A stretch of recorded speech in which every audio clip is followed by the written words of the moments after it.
Join us for life stories and meaningful moments in the community.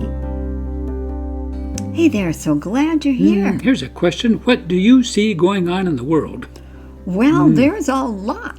We're Doug and Lynn Nodland from SharingLifeLessons.com. Right. And to start off, oh my gosh, there's earthquakes and fires and floods and social unrest and political unrest, and Right. sometimes even divisions in families. right, and throw a global pandemic on top of all that, and you got a real recipe for stress. Yes, and stress is not good for you. No.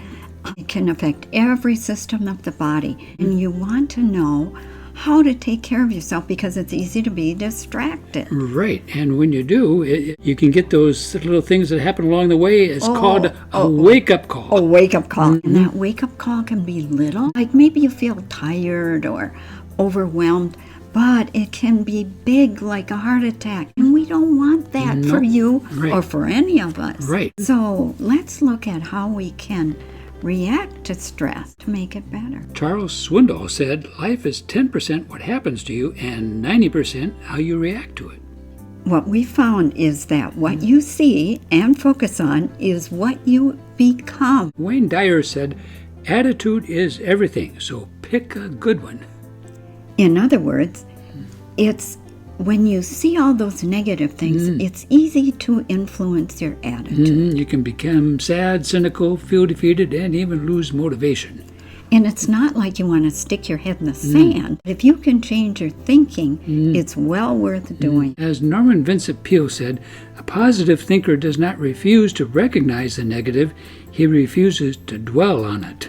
So instead of just seeing the things that are bad, take time to see things that are good in life. So then you can react and think and feel more positive. You become more positive. Can even become a habit. John Wooden had a clever quote. He said, things turn out best for the people who make the best of the way things turn out. Neil Pasricha is somebody who really had some difficult times.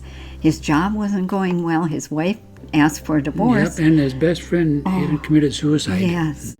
And yet he decided he was going to be more positive. And he was going to look for awesome things, even everyday things. And he went on to write a blog about that. Yes. And it became really popular. In fact, it even won a National Best Blog Award. Right. And he wrote a couple books, too. Yes. One of them, The Happiness Equation. And the other was the Book of Awesome.